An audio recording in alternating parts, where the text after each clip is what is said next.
Hey, Ariel. What was the biggest difference for you those first two innings versus the next couple?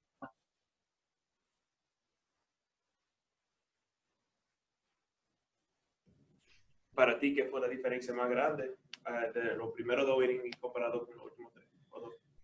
Que no reconocí tanto los signos de los bateadores como ya tarde, más tarde en el juego. I just wasn't able to really recognize the strike zone earlier on in the game how I wanted to. You're a guy that's always been a sinker ball pitcher. It seemed like you went more off speed and secondary pitches early on, and then relied more on your fastball in those last two innings. What was the game plan, and why did you ultimately make that switch? Tú eres un pitcher que tira más sinker, pero hoy tiraste más curva y rompiente así. Y después, en los últimos dos innings, tiraste más la red. ¿Y por qué fue eso? Porque ya mayormente se me estaban sentando mucho a la pichada, a la recta, y tuve que combinar entonces el sinker con el slider. Traté de pichar de arriba hacia abajo, pero no me funcionó mucho y tuve que tirar de lado a lado. I felt like they were able to sit back on a lot of those pitches. So I ended up starting to mix and match a little bit more. Started throwing sinker slider near the end of there because I was just trying to get the results. But today overall, I wasn't able to get the results I wanted. Next question comes from Justin Toscano. Hey, Ariel. Louis mentioned that he talked to you a couple days ago at Yankee Stadium and told you might be an option. When he gives you the news that you're going to start, how do you go about preparing and really getting ready for the night? Que Rojas dijo que él habló contigo en Yankee Stadium el otro día que tú posiblemente ibas a ser el abridor. ¿Cómo tú mentalmente te preparas para ser el abridor de este juego? No, estuve relajado. O sea, siempre cada juego lo tomo como si fuera un juego de práctica normal, cero presión, y trato de divertirme lo más posible antes del juego para ir relajado mentalmente. No, I was relaxed when he told me, and the way I prepare myself, I always kind of look at it as if it's just another game, and that's how I prepare myself, where I'm relaxed and I'm calm, and so I can go out there and just be able to pitch my game like I usually would. Thank you. Next question comes from Tony DeComo. Hey, Ariel. Obviously, when a team is on a 4-game losing streak, you want to come in and stop it. How different is it when you're kind of coming in from somewhere else and you take the mound and they're looking at you as the guy to stop a streak when you weren't really even around, Well, a veces cuando un equipo ya viene de perder 4 juegos, tú obviamente quieres para esa racha. ¿Cómo se siente cuando ellos te están esperando a ti para eso? La verdad que, o sea, si uno rompe la racha se va a sentir mejor uno, pero lamentablemente me dieron la oportunidad.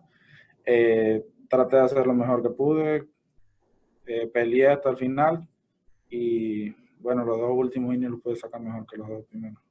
No, obviously when you come in and we're on a bad losing streak, if you're able to end that losing streak, you feel good about it. But today I just try to give my best of my abilities, and I was just really trying to battle the entire way through, and I feel like I did near the end. And the last 2 innings were better for me than the other ones. Thank you. Thank you for your time this evening, Ariel. Okay, thank you.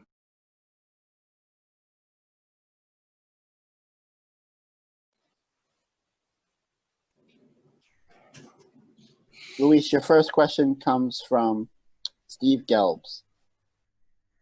Hey, Louis. This stretch has been so taxing on your bullpen with your starters for the most part, not really giving you guys that much length. How much was that playing into the decision making with leaving Ariel and Franklin out there as long as you did with them struggling the way that they were? Well, Steve, first of all, this is one of the things that's happened in the last few days. It's just how the guys have been used, especially in the 5 games in the 3 days that we played against the Yankees. Some of the things that kind of blend with the usage was what happened Saturday. You know, when Matsy had to leave the game with the injury, and we had to use guys that we weren't planning on using because counting on Matsy length, you know, that night kind of like made us use some of the guys that night. That transferred into the next day for the 2 games, having Lou go in one of the games, you know, and coming out in the fourth with 2 outs.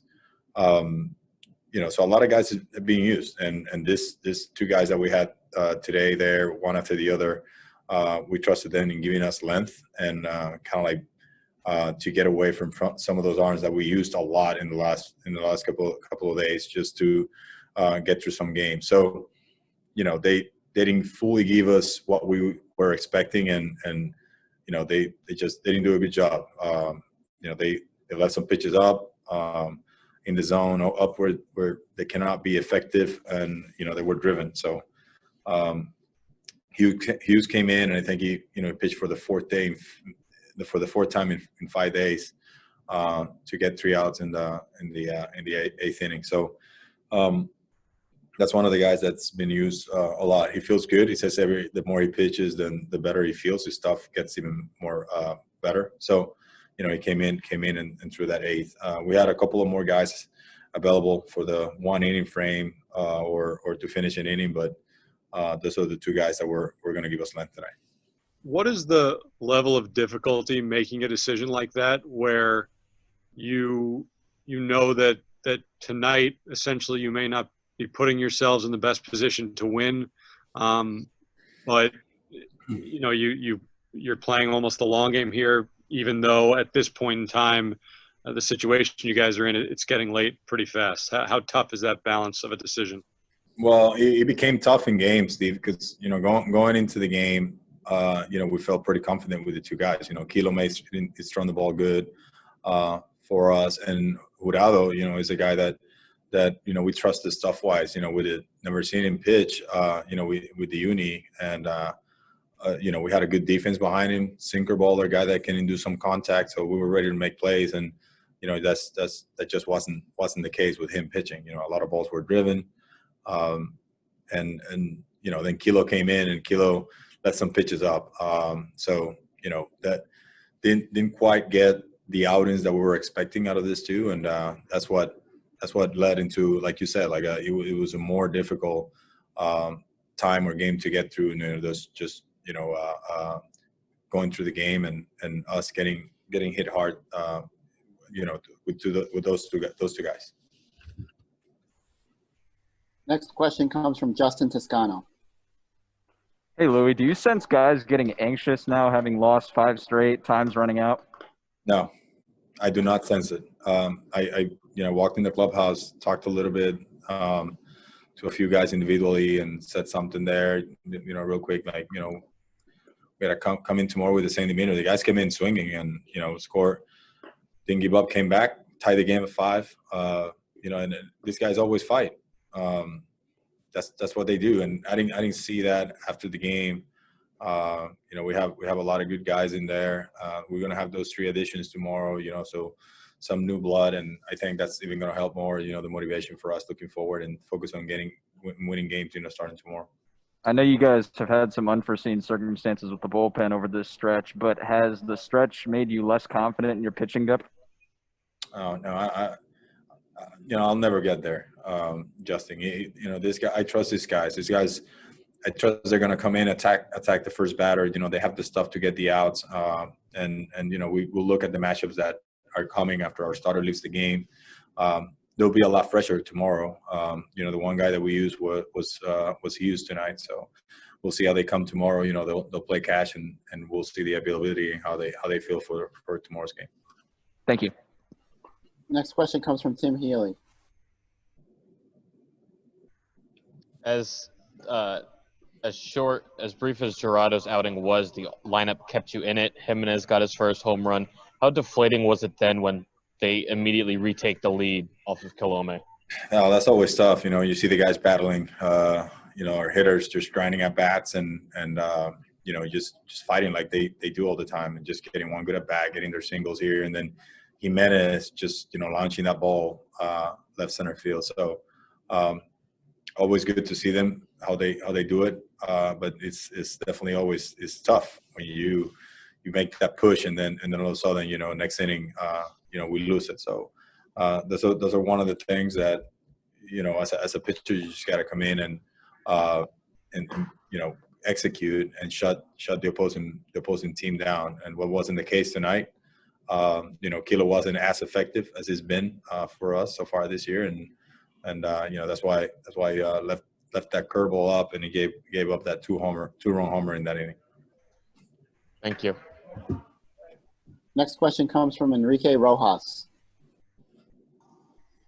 Hola Luis, tomando en cuenta lo corto de la temporada y lo hemos hablado, el hecho de que tú estás peleando un octavo puesto, ¿le pone algo de presión al plan que tú llevas al juego para cambiarlo en el medio del juego y quizás tratar de hacer algo creativo, no solamente para ganar el juego, sino para tratar de terminar esta mala racha? Bueno, Enrique, el plan de juego es el plan de juego. Uno no puede salirse de eso por algo que esté pasando en la temporada o por una mala racha. El plan de juego es el plan de juego. Como nosotros nos preparamos para atacar al equipo contrario, los bateadores, los pitchers contrarios, ese es nuestro plan para cada partido. Y nosotros no podemos tener ningún nivel de ansiedad que nos saque de ese plan, porque ese plan tiene todo el enfoque con las habilidades que tienen cada uno y cómo están jugando últimamente cada uno de los jugadores. Así que nosotros mantenemos ese enfoque. Si nuevamente no se consigue el resultado como pasó esta noche, tenemos que seguir adelante juego a juego. La cosa sigue reñida, nosotros estamos al tanto de eso, sabemos que quedan pocos partidos, vamos a llamarle así, quedan 24 partidos, pero nosotros nos sentimos confiados que lo podemos hacer. Podemos venir mañana a ganar nuestro juego, si Dios lo permite, y podemos de ahí para adelante seguir empujando como lo hacemos día a día y preparando. Next question comes from Disha Dozar. Hey, Louis, with just 24 games to go, and like you said yesterday, time is running out. Do you look at tomorrow as a must-win? I look at every day as a must-win. We got to come in tomorrow, and we got to do exactly that, what you said. Get ready. Prepare for the starter that we're going to face. I know it's their lefty Means is their starter, so we'll prepare for that, and that's got to be our demeanor. I mean, we're in a tough stretch right now, and we got to keep ourselves motivated. We got to stay positive. We know we got great talent here, and we got to come in tomorrow and we want to put our game plan together and go out there and play our best baseball. So every day is a must win for us, and we're prepared to do exactly that. Thanks. Next question comes from Justin Toscano. Hey, Louis, just one more.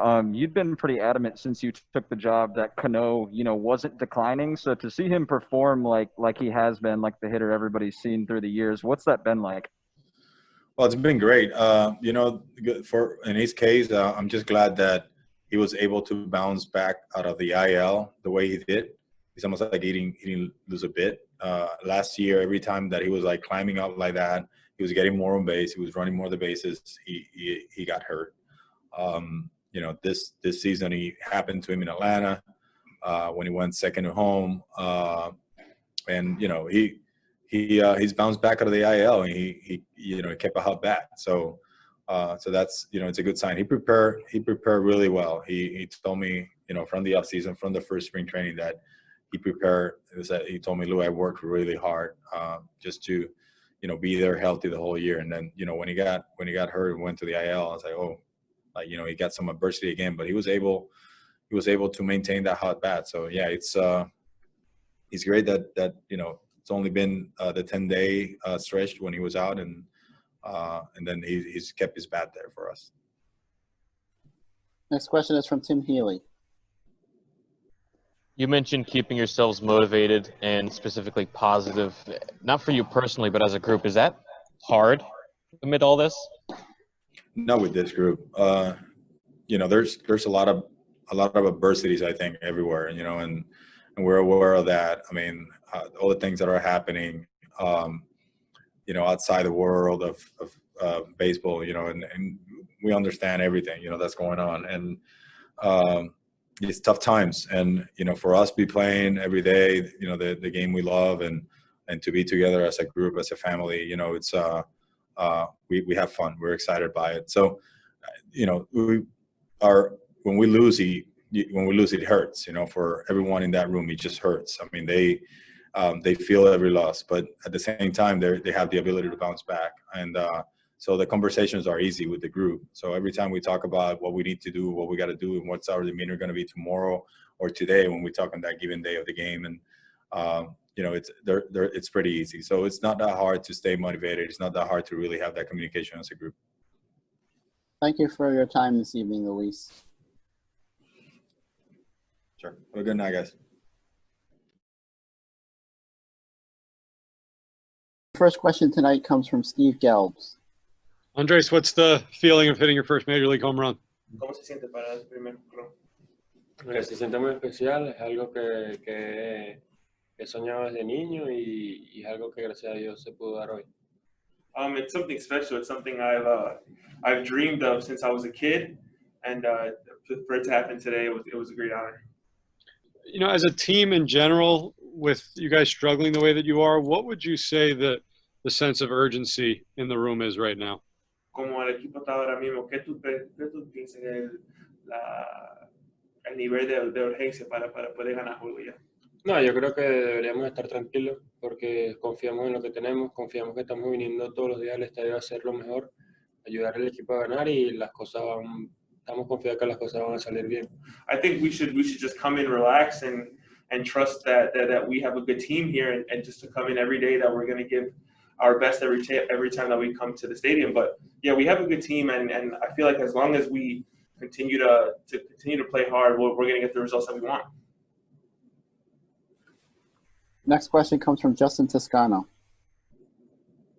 Hey, Andres, you guys have had a weird season, some injuries, some bad losses. Has it been hard to find some of that motivation on a daily basis to come in and act like everything's good? Esta es una temporada un poco rara con la lesión y juegos que he perdido que fueron malos. ¿Tú crees que es difícil para poder regresar el próximo día, para poder jugar normalmente? No, yo creo que todos aquí somos unos profesionales y asumimos día por día. Todos los días, como dije, todos los días venimos al parque con la mentalidad de hacer lo mejor de nosotros y ayudar al equipo a ganar, que es lo más importante. No, yeah, we're at the end of the day, we're all professionals, and we just take the season day by day. And like I said, we come out here every single day. We try to give the best of ourselves to win the games. Thank you. Next question comes from Disha Thozar. Hey, Andres, what do you plan to do with that home run ball? ¿Qué tú planeas hacer con esa bola?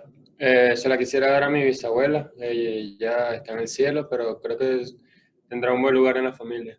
I would like to give it to my great grandmother, who's up in heaven right now, but I think we're just going to keep it in the family. Thanks.